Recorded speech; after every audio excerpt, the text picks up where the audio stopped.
अस्सलामुअलैकुम। क्या हाल चाल? उम्मीद करते हैं कि आप खैरियत से होंगे। हमारी दुआ है कि आप हमेशा खुश रहें, हंसते और मुस्कुराते रहें और इसी तरह हमें अपना प्यार दिखाते रहें। बिल्कुल जी, मेरा नाम मुअज्जम अली। मैं हूं तारिक महमूद। मैं मोहम्मद यूसुफ। तो आज हम इस वीडियो पर रिएक्ट करने जा रहे हैं। वीडियो का टाइटल है India to buy 2 lakh KG gold from UAE at discount price. इतना ज्यादा सोना, तो वीडियो देखते हैं और अपना रिव्यू कर देंगे। कौन हम करते हैं जी? 1 2 3 वीडियो स्टार्ट। नमस्कार and welcome you all to world affairs. मैं हूं Prashant Dhawan. Now Bharat United Arab emirate से 2 लाख केजी का सोना करेगा इंपोर्ट। यहां पर आप देख पाओगे आर्टिकल, गिफ्ट सिटी जो अभी अंडर कंस्ट्रक्शन है गुजरात में, इसको नॉमिनेट किया गया है टू इंपोर्ट 200 टन मतलब के 2 lakh KG of gold from UAE. ये रिसेंटली कहा है पीयूष गोयल साहब ने, जो हमारे देश में यूनियन मिनिस्टर है। और इन्होंने आगे ये भी ऐड किया है कि ये जो गोल्ड हम इंपोर्ट करेंगे यूएई से, ये डिस्काउंटेड रेट पर भारत को दिया जाएगा। और ये गोल्ड वैसे हमारे डोमेस्टिक कंजम्पशन के लिए है। ये जो सोना है ज्यादातर जो हमारा ज्वेलरी सेक्टर है वो परचेज करेगा, इसके गहने बनाए जाएंगे, गहने फिर हमारी आबादी उसको कंज्यूम करेगी। इस सब के अलावा भी आप अगर देखो ना, तो even reserve bank of India भी लगातार गोल्ड एक्वायर कर रहा है। बेसिकली एज ए कंट्री, चाहे हमारा डोमेस्टिक मार्केट हो या फिर सरकार हो, हम लोग हर तरफ से दुनिया से आज के समय गोल्ड परचेज कर रहे हैं। और ना सिर्फ हम, एक्चुअली सेम केस आपको दिखेगा चाइना में। आप अगर अप्रैल से देखो, अप्रैल से लेकर अब तक, तो चाइना ने 160 टन गोल्ड कर रखा है इंपोर्ट। भारत ने 80 टन गोल्ड इंपोर्ट किया है। टर्की ने भी कुछ हद तक गोल्ड इंपोर्ट किया है। मगर दुनिया भर में हम पैटर्न देख रहे हैं कि जैसे जैसे डी डॉलराइजेशन हो रही है, डॉलर का यूज कम किया जा रहा है, तो दुनिया भर के सेंट्रल बैंक्स अब डॉलर से शिफ्ट कर रहे हैं गोल्ड की तरफ। ना इस सब का इंपैक्ट क्या होगा? हम लोग यूएई से ही गोल्ड क्यों परचेज करते हैं? क्या यूएई के पास गोल्ड का भंडार है? बहुत कुछ आपको जानने को मिलेगा इस वीडियो में। So a lot to know, a lot to discuss as always. But before we begin, आगे बढ़ने से पहले आपसे एक क्वेश्चन पूछूंगा कि इतिहास में पहली बार weapon system branch for officers, ये हमारी किस आर्म फोर्सेस के लिए अप्रूव कर दी गई है? ये है यहाँ पे आपकी ऑप्शन, भारतीय सेना, भारतीय नौसेना, भारतीय एयरफोर्स या फिर इंडियन कोस्ट गार्ड। इस पर रिसेंटली बहुत आर्टिकल्स पब्लिश हुए हैं कि नई ब्रांच बनाई गई है फॉर वेपन सिस्टम ऑपरेटर्स। ये किसके लिए बनी है? कमेंट सेक्शन में करिए उत्तर। सही आंसर मैं आपको दूंगा वीडियो के अंत में। नाउ यूनाइटेड अरब एमिरेट्स और इंडिया के बारे में बात करने से पहले एक बार जरा बात कर लेते हैं डी डॉलराइजेशन के बारे में। दुनिया भर में आप देखोगे ज्यादातर कंट्रीज डॉलर का इस्तेमाल अपने विदेशी मुद्रा भंडार में कम कर रही हैं। ऐसा नहीं है कि रातों रात जो आपके पास यूएसए के बॉन्ड्स हैं, जो ट्रेजरी बिल्स हैं, जो इनके डॉलर्स हैं, ये उठा के आप सेंट्रल बैंक से बाहर फेंक दोगे, ऐसा तो होगा नहीं। ये प्रोसेस धीरे धीरे हो रहा है। और यूएस डॉलर को ज्यादातर कौन रिप्लेस कर रहा है? रिप्लेस किया जा रहा है इसको गोल्ड से। और ऐसा नहीं है कि डी डॉलराइजेशन अचानक से स्टार्ट हो गई है।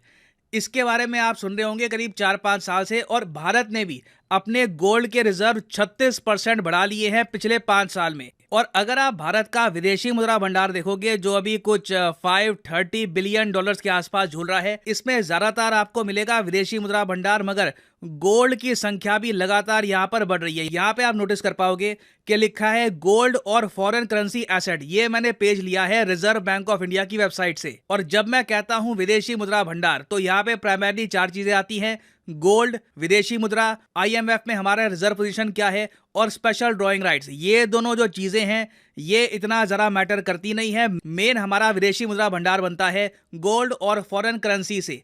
तो फॉरेन करेंसी धीरे धीरे अब हम कम कर रहे हैं, गोल्ड का जो पोर्शन है ये हम बढ़ा रहे हैं। अभी के लिए भारत का जो टोटल विदेशी मुद्रा भंडार है उसका अब 7 से लेकर 8% आपको मिलेगा गोल्ड। ना यहाँ पे आप कह सकते हैं मगर अभी भी ये तो बहुत कम है। ऐसा तो नहीं है कि गोल्ड हमारे पास 20% के आसपास है, मगर धीरे धीरे हम वहां पर बढ़ रहे हैं। इन द फ्यूचर आप देखोगे कि हमारे जो फॉरेन एक्सचेंज रिजर्व हैं उसमें से आराम से, कोई बड़ी बात नहीं है, 10 से लेकर 12% आपको गोल्ड ही दिखेगा। और दूसरी फॉरेन करेंसी जो हम होल्ड करेंगे, वहां पे हम डॉलर को डंप कर रहे हैं और यूरो जरा इकट्ठा कर रहे हैं। अब यहाँ पे आप कहोगे मगर अचानक से ऐसा क्यों किया जा रहा है? डॉलर से हर कोई पीछे क्यों भाग रहा है, गोल्ड क्यों परचेज कर रहा है? देखो, दुनिया में ना 3 बड़े एसेट्स माने जाते हैं जो हर सेंट्रल बैंक अपने पास रखना पसंद करता है। पहला डॉलर या फिर डॉलर के बॉन्ड, यूएस ट्रेजरी बिल्स, दूसरा यूरो और फिर तीसरा गोल्ड। और यूएस डॉलर इतना स्ट्रांग हो चुका है आज के समय, उसकी वैल्यू पाउंड यूरो को चुनौती दे रही है। तो दुनिया भर में कोई भी देश इस वक्त डॉलर को पकड़ना चाहता नहीं है, क्योंकि इस वक्त साफ संकेत मिल रहे हैं कि जो ये स्ट्रॉन्ग डॉलर है ना, ये जितना स्ट्रॉन्ग अभी हो रहा है, ये उतना ही बुरी तरीके से गिरेगा आने वाले एक साल। जी हाँ, अगले साल के पहले या फिर दूसरे महीनों में आप देखोगे कि डॉलर गिरना स्टार्ट हो जाएगा, क्योंकि दुनिया भर में सेंट्रल बैंक्स डॉलर से छुटकारा पा रहे हैं और इवेंचुअली एक ऐसा टाइम आएगा जब डॉलर की डिमांड बहुत ज़्यादा गिर जाएगी। भारत जैसे बड़े देश जो अपना ट्रेड है ये रुपये में करेंगे, लोकल करेंसी में करेंगे, तो डॉलर जितना 1997 में नहीं गिरा था, उससे कई गुना ज़्यादा 2022-23 के आसपास गिर सकता है। तो ये तो आपने जान लिया कि रिजर्व बैंक ऑफ इंडिया लगातार गोल्ड क्यों अपने पास होल्ड कर रहा है। अब बात करते हैं कि देश की डोमेस्टिक कंजम्पशन के लिए हम 200 ton gold united Arab emirate से क्यों परचेज करेंगे, वो भी गिफ्ट सिटी के थ्रू ही। देखो, गिफ्ट सिटी आपको पता होगा, ये एक डिस्ट्रिक्ट है, अंडर कंस्ट्रक्शन डिस्ट्रिक्ट है। इसके बारे में मोदी जी काफी बार बात कर चुके हैं। गिफ्ट सिटी का काम है ना,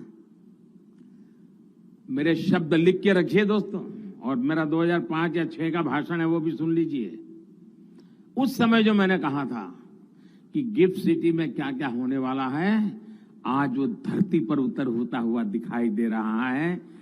और आने वाले दिनों में फिनटेक की दुनिया में, डेटा सिक्योरिटी के विषय में, फाइनेंस की दुनिया में गिफ्ट सिटी एक बहुत बड़ी ताकत बनकर के उभर रहा है।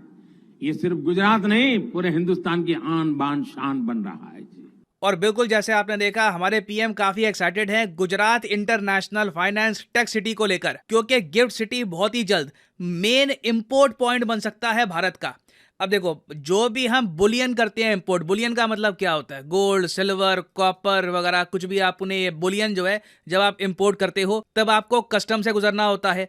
तो गिफ्ट सिटी में हमने स्पेशली बनाया है IIBX, जो है इंडिया इंटरनेशनल बुलियन एक्सचेंज। इससे क्या होगा कि जब आप ये गोल्ड सिल्वर बाहर से परचेज करोगे और गिफ्ट सिटी के थ्रू बाकी इंडिया में आप बेचोगे अपना सामान, तो पहली बात तो आपका कस्टम का प्रोसेस जल्दी हो जाएगा। उसके अलावा आपको गिफ्ट सिटी से गोल्ड और सिल्वर जरा सस्ता भी मिलेगा। दूसरा फैक्टर यह है कि आपको याद होगा, आज से 6-7 महीने पहले मैंने वीडियो बनाई थी कि इंडिया और यूनाइटेड अरब एमिरेट्स ने एक फ्री ट्रेड एग्रीमेंट साइन कर लिया है। और ये फ्री ट्रेड एग्रीमेंट साइन करने के बाद यूएई ने कहा था कि ये $100 बिलियन की इन्वेस्टमेंट करेंगे भारत में। नाउ इस फ्री ट्रेड एग्रीमेंट में एक बहुत ही इंपॉर्टेंट बात यह थी कि इंडिया गोल्ड इंपोर्ट करेगा यूएई से, इसमें कस्टम्स ना के बराबर होंगे और ये गोल्ड थोड़े से डिस्काउंटेड रेट पर भारत को दिया जाएगा। तो अभी जो आप ये न्यूज सुन रहे हो ना 200 टन गोल्ड की, ये उसी फ्री ट्रेड एग्रीमेंट का नतीजा है कि भारत ने बहुत ज्यादा बड़ी संख्या में गोल्ड इंपोर्ट करने का फैसला कर लिया है। और आपको ये समझाने के लिए कि 200 टन गोल्ड कितना सारा होता है, एक बार ये जो लिस्ट है ये देखो, ये आपके सामने लिस्ट है उन कंट्रीज की जिनके सरकारों के सेंट्रल बैंक के पास कितनी गोल्ड की होल्डिंग है। आम घरों में कितना गोल्ड है, अगर वो हम काउंट करेंगे तो इंडिया नंबर 1 पे होगा। दुनिया, ये सारे देश एक तरफ होंगे, इंडिया एक तरफ होगा। बट सिंस अगर हम बात करें रिजर्व बैंक ऑफ इंडिया की, तो आरबीआई के पास टोटल गोल्ड आज के समय है 754 टन। ये जो संख्या है बहुत ही जल्द बढ़ जाएगी और इंडिया आराम से जापान को भी ओवरटेक कर लेगा आने वाले कुछ सालों में। तो आप सोच सकते हैं कि 200 टन गोल्ड जो हमारी डोमेस्टिक कंजम्पशन के लिए अभी हम इंपोर्ट करेंगे, ये कितना सारा है जो सीधा आएगा यूएई से। और यूएई अपने आप में, अगर मैं आपको बताऊं, गोल्ड की माइनिंग नहीं करता। ये मत समझ लेना कि यूएई जो छोटा सा देश है गल्फ में, यहां पर गोल्ड के बहुत सारे रिजर्व होंगे। यूनाइटेड अरब एमिरेट्स ने बेसिकली क्या किया था, 2006 में अफ्रीका के बहुत सारे कंट्रीज के साथ एक एग्रीमेंट किया। अफ्रीका में गोल्ड माइनिंग के मामले में सबसे ज्यादा बेहतरीन कंट्रीज कौन कौन सी हैं? इजिप्ट, सुडान, लीबिया, माली, नाइजीरिया, घाना, तंजानिया, युगांडा। यहाँ पर गोल्ड आपको बहुत ज्यादा मिलेगा, मगर करप्शन भी बला का है। उसके अलावा माफियाज भी बहुत सारे हैं। तो इवन दो इन कंट्रीज में गोल्ड के रिजर्व बहुत सारे हैं, मगर आम आदमी आज भी यहाँ पर गरीब है। खैर, ये इनकी अलग कहानी है।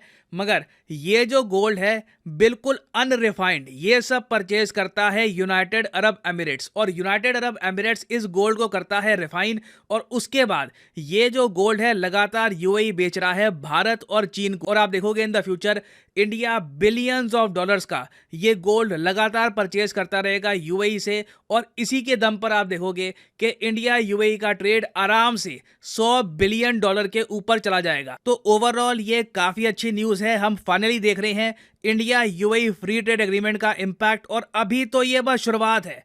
ये 2 लाख केजी जो ये गोल्ड है, ये बस अभी मैं आपको बता रहा हूँ शुरुआत है। इन द फ्यूचर इससे भी बड़ी संख्या में गोल्ड भारत में आने वाला है from United Arab Emirates. Now वापस आते हैं अपने क्वेश्चन की तरफ कि इतिहास में पहली बार weapon system branch for officers ये किस विंग के लिए लॉन्च करी गई है? तो सही उत्तर यहाँ पे है भारतीय वायुसेना। यहाँ पर आप देख पाओगे IAF creates new branch for weapon system operators. ये पहली बार है आजादी से लेकर अब तक जब IAF की एक नई ब्रांच बनाई गई है। और फाइनली यहाँ पर मैं ये भी ऐड कर दूं कि आप किसी भी एग्जाम की तैयारी कर रहे हैं, चाहे UPSC, SSC, bank, IIT, NEET, JEE, किसी भी एग्जाम की आप प्रिपरेशन कर रहे हैं, आप अनअकैडमी के क्वालिटी कोर्सेज परचेज कर सकते हैं विद अ डिस्काउंट। सिंपली जाइए कमेंट सेक्शन में, यहाँ पे आपको मिलेंगे कोर्सेज के link. For example let's say आप प्रिपेयर कर रहे हैं फॉर SSC, तो SSC के लिंक पर करिए क्लिक और फिर आपके सामने खुल जाएगा ये पेज। आप प्लस कोर्स यहाँ पे कर सकते हैं परचेज, और यहाँ पर जो प्राइसेस लिखे हैं पे करने की जरूरत नहीं है। सिंपली यहाँ पर कोड यूज करिए PD10 और प्राइसेस अपने आप गिरना स्टार्ट हो जाएंगे। You will be able to save money,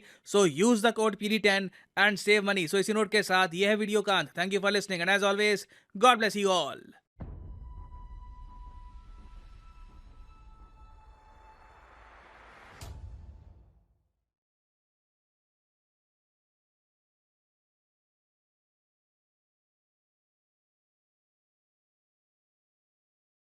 चलें जी, वीडियो खत्म हो गई। अब क्या बात है भाई साहब, इंडिया तो गोल्ड के झंडे गाड़ रहा है। वैसे अच्छी बात है, इंडिया हर साल इंपोर्ट भी बहुत ज़्यादा करता है गोल्ड, क्योंकि जो इंडिया के अवाम है होली दिवाली के ऊपर, दिवाली पे खास तौर पे बहुत ज़्यादा जो अवाम है वो गोल्ड खरीदती है।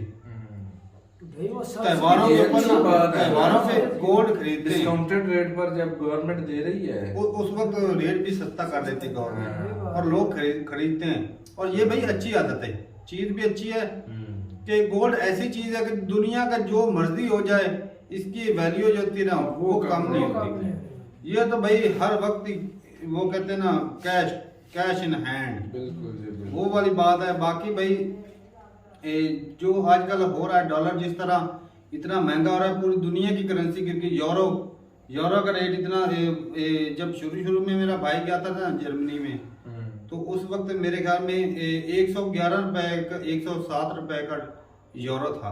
अच्छा, तो डॉलर जो था तकरीबन 80 90 97 रुपए में था, तो इतना डिफरेंस था।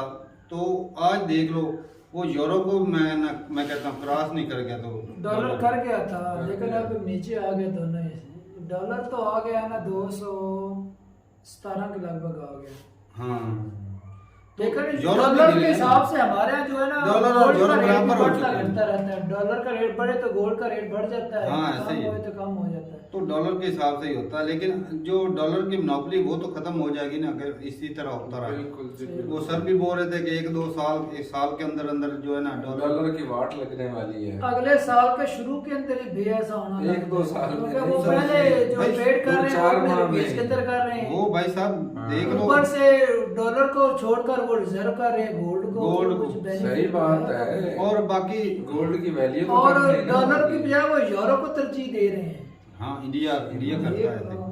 ये पुलिस ही होती है जो कंट्री को भाई ऊपर लेकर जाती है। बिल्कुल जी बिल्कुल। और जो सोना है का वो तो भाई प्योर होगा। हमारे यहाँ जो होता है वो तो होती 2 नंबर है। नहीं, 2 नंबर इतना भी नहीं होता, इतने भी वही ताकत 2 नहीं। नंबर ही होता है। नहीं यार नहीं, भाई, टोटल ओवरऑल तो नहीं, वो लेकिन मिलावट ये कर मिलावट ये करते हैं। आगे कर लेते हैं ये सुनारे वगैरह। हाँ। बाकी जो गवर्नमेंट खरीदती है वो तो भाई जेन्युइन ही होता है। नहीं होता। वही और बात बाकी है। जी अमेरिका के पास जो गोल्ड रिजर्व है वो तो बहुत ज्यादा मिकदार है। वो 8100 टन के लगभग है। हो इंडिया तो भैया बहुत ही पीछे है। इंडिया पीछे है। 750 के लगभग, वो इतनी ज्यादा। लेकिन लेकिन ये भी एक और भी बात हाँ, है, उनकी वहाँ के जनता के पास ज्यादा है। जनता के पास जो है ना वो दुनिया में सबसे ज्यादा जो है इंडिया में जो लोग आम जनता के पास, वो दुनिया में सबसे ज्यादा जो है सोना वो इंडियन के पास है। तो फिर पीछे कैसे हुआ जी? नहीं, वो नहीं, गवर्नमेंट वो का रिजर्व रिजर्व जो होता है ना, रिजर्व है तो इंडिया का ही ना। हाँ ये तो है तो इंडिया का ही लेकिन ना। जो जिनके पास है वो गवर्नमेंट को थोड़ी देने वाले, इनके तो नहीं, अपनी चलो। तिजोरी में पड़ा था। सही बात। तो ठीक है भाई साहब, और इसके आने वाले वक्तों में भाई बहुत फायदे होंगे। और यूएई भाई वो अब वो सर्विस देके या अपनी वो जो फैक्ट्रियों के जरिए जो भी उसको रिफाइन करके कमाता है, देख लो अच्छा, इंडिया के अंदर से नहीं निकलता जिस तरह हमारे पाकिस्तान के अंदर है, लेकिन वो मशीनरी वगैरह या कॉन्ट्रैक्टर नहीं है जिसको दे पाए। और ये बस शोशे ही छोड़ते हैं, कहीं ना कहीं होता तो है सोना, लेकिन वो इतनी ज्यादा तादाद में ना निकलता। नहीं निकलता होगा। इंडिया में भी शायद हो, अगर हो तो जरूर बताइएगा कमेंट सेक्शन में। वैसे रॉकी तो भाई निकालता रहा है गोल्ड और वो इतनी माइनिंग करता रहा है कि कितना ज्यादा सोना अच्छा, निकाल के जितना ये बैर से मंगवा रहेगा रॉकी को ना रोका गया ये हो सकता है वो सारा बैर ना दे। हाँ, सही। वैसे जो रॉकी सोना लेकर भागा था, समंदर में डुबो दिया था, वो आज इंडिया के पास होता था, क्या बात है। तो फिर अभी से वो उसको ढूंढ सकते हैं। ये भी तो है। असल में स्मगलिंग बहुत होती, सोने की, हीरे की बहुत ज्यादा स्मगलिंग होती, और भाई पूरी दुनिया में स्मगलर होते हैं। और हालांकि आजकल जदीद दौर में, पहले दौर होता था कहीं ना वो छुपा लेते थे, कुछ खा के भी आ जाते थे। अच्छा। अच्छा, हाँ, कुछ ऐसे बंदे तो कर नौकरी लेते जो थे। करना चाहते हैं वो लेकिन कर आज लेते तो भाई हैं। वो स्कैनिंग हो जाती है, पता चल जाता है कि ये बंदा चीज लेकर जा रहा है। लेकिन कस्टम वालों के साथ भी मिले होते हैं और वो कोई ना कोई तरीका लगा के वो चोरी से निकाल ही देते हैं। लेकिन अब मुश्किल हो गया भाई। हाँ। हर जगह पर भाई साहब जो checking इतने होती है, बड़े जगह जगह पर स्मगलिंग check करते हैं ना, होती है। वो उन्होंने माल बंदे भी रखे होते खिला हैं। खिला हाँ, लेते वो हैं। तो है, जो बड़े बड़े मगरमच्छ है वो तो बेकार लेते हैं क्योंकि उनका कारोबार होता है। कारोबार इतना होता है। बड़ा कारोबार, उसमें से अगर उनको कुछ दे दिया तो उनको कुछ फर्क नहीं पड़ने वाला। सही सही बात है। तो ठीक है भाई साहब, अच्छा लगा देख के। और इंडिया जो है जिस तरह गोल्ड खरीद रहा है, आने वाले वक्तों में फायदा कर, लेकिन ये तो आम जनता के लिए था ये गोल्ड, सही बात। और रिजर्व भी और बढ़ाना चाहिए, क्योंकि बहुत सारे कंट्री, इंडिया इस मामले में अभी तक 9वें नंबर पे है, फिर भी 9वां नंबर थोड़ा कम नहीं है, बहुत ज्यादा बहुत है। ज्यादा है। इतने ज्यादा अमीर कंट्री हैं भाई, हाँ। तो फिर भी काफी बहुत आगे है। ज्यादा। तो ठीक है जी, मिलते हैं नई वीडियो के साथ, तब तक के लिए इजाजत दें। अल्लाह हाफिज।